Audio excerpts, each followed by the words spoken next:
新婚妻子寒冬腊月怕冷开了空调，不料被丈夫一把摁在床上，死死掐住脖子，险些丧命。丈夫大骂妻子浪费电，不会过日子。妻子在婆家整天战战兢兢，生怕哪一点做的不对，就会迎来丈夫和婆婆的破口大骂和一顿殴打。就连调解员上门调解时，竟也看不下去了。那么这期间到底发生了什么事呢？我们接着往下看。眼前的这名因开空调被丈夫殴打的女子名叫文娟，她和丈夫都是二婚，两人认识20多天便闪婚了，但结婚刚1个月，文娟就闹着要离婚，说在这个家真的受够了。一进家门，文娟就将调解员拉到自己的卧室。文娟说自己因为冬天太冷，打开了空调，就被丈夫打了一顿，还险些掐死。现在回想起来还很后怕。他回到我一看，我空调开了，我遥控器搁这拿出去一按，插座一拔，冷不冷？冷不冷？这天冷不冷？就这样。文娟说，因为是寒冬腊月，屋里又没有暖气，尽管床上开了电热毯，但屋里仍然是冷得受不了。再加上自己有手脚冰凉的毛病，想开空调又怕丈夫抱怨太浪费，但经过一番思想斗争之后，还是将空调打开了。不出所料，真的惹怒了丈夫。丈夫觉得她开了电热毯又开空调，太浪费了。文娟说，本来以为丈夫朝自己怒吼几句消消气也就过去了，不料丈夫接下来的举动让她当场吓坏了。掐住我脖子就给我掐到这儿了，掐到这儿了，我就这儿，我一下我都不动。我说我怕他给我掐死，我说我看看他会，我看看他会松手不？始终他没有松手，这一小目就最后真的出不来气了，让我给他躲开了。文娟说，眼看自己快要被丈夫掐死，自己才去反抗，踹了丈夫一脚，不料却激怒了丈夫。她又跑到屋外去拿行李包，随后朝自己连砸数下。见丈夫还是没有要停手的意思，文娟吓得赶紧打电话报警。文娟随后向调解员展示起了她用电的情况，都可以看看证据。阴运费这是他的名，77度电，43块1毛2。你说我是懂住日子过来不是？文娟表示，我们刚刚结婚，因为自己用了43块钱的电，丈夫下手就如此的重，这让自己的心都碎了，真的看不到以后的日子还有什么希望。对于文娟的讲述，丈夫不仅不承认错误，此刻还在狡辩。云飞觉得自己白天大部分时间都在外面辛苦工作，挣钱很不容易，但当天只有妻子在家，他竟然用了这么多电，看着就心疼，不知道自己要干多少活才能挣回来。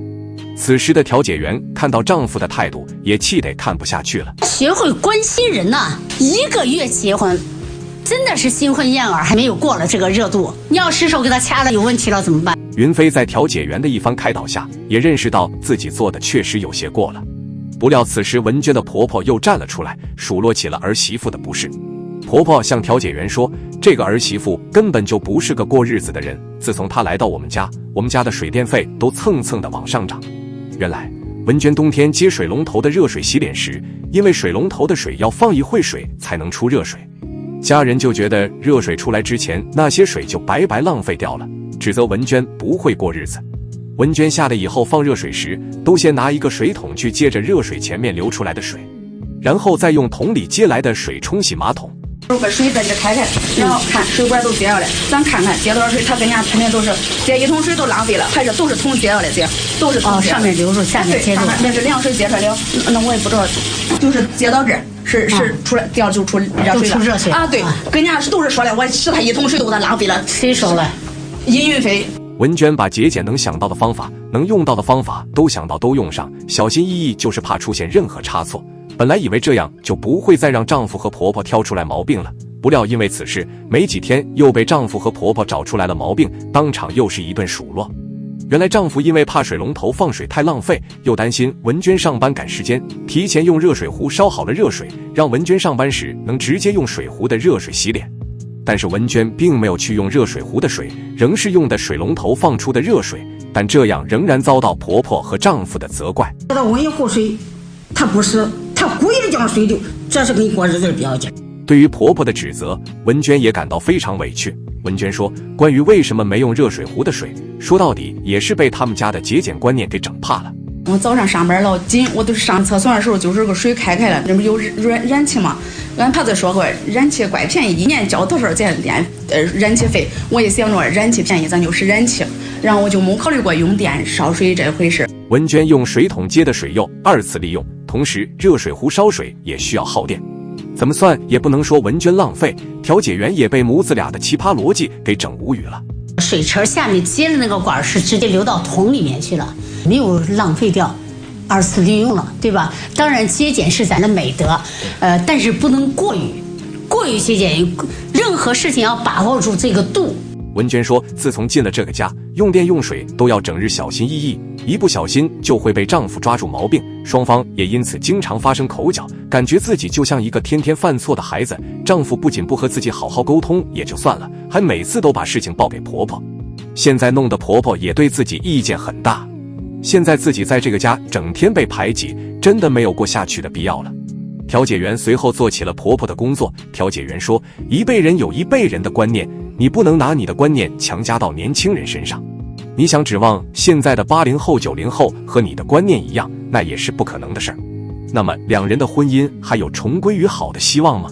据云飞的姐姐说，云飞对待文娟并没有想象的那么差，弟弟经常会给她买早餐，直接送到被窝里。文娟想去旅游，弟弟手里没钱，宁可借钱也要满足她的愿望。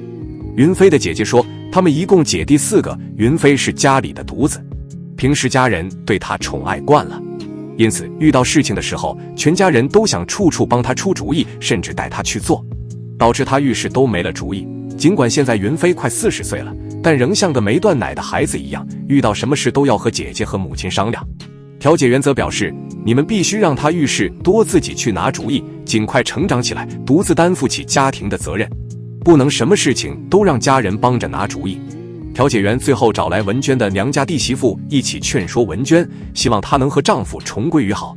云飞也当着众人的面向文娟保证，以后不会再打她，要好好工作，能让她过上更好的生活。文娟表示，因为两人都是二婚，她也希望自己的婚姻能幸福美满，但丈夫家生活中这么精打细算，多用1点水1度电，他们家都看到眼里，自己真的很不习惯。如果和丈夫复合，以后的生活中怎么相处，她自己都不知道。说起最近一次吵架，文娟抱怨说，她婚后才发现丈夫家过日子精打细算到近乎变态的地步，动不动就说自己不会过日子，只会大手大脚乱花钱。文娟表示，自己在房地产上班，工作很稳定，经济也很独立，但结婚以来，自己向丈夫前后要过300-400块钱的零花钱，就被他们家人埋怨我败家子，根本不会过日子。他们只看到我花钱，但是刚结婚我就往这个家里拿了几千块钱，他们却没有记住。此刻的丈夫云飞再次来到文娟身边，并向她做出保证，以后多从她的角度去考虑，生活上该花的钱就花，全凭她来做主。最终在丈夫和调解员的劝说下，两人的手紧紧地牵在了一起。文娟表示，她很珍惜这段感情，愿意再给丈夫一次机会。文娟和丈夫都经历过一次失败的婚姻，他们相识仅1个月，便在双方都不太了解对方的情况下闪婚，婚后暴露出来了夫妻间因为互不了解和观念不同而产生的矛盾。我们也希望他们彼此包容，婚姻幸福。婚姻不是儿戏，而是一点一滴的生活拼接而成的，是靠双方的共同经营维护起来的。双方要多从对方的角度去体谅彼此的难处。节俭是我们的传统美德，但如果因过分的节俭产生家庭矛盾，进一步直接影响到了夫妻的感情，就要考虑是不是哪个环节出了问题。我们今天的故事到此结束。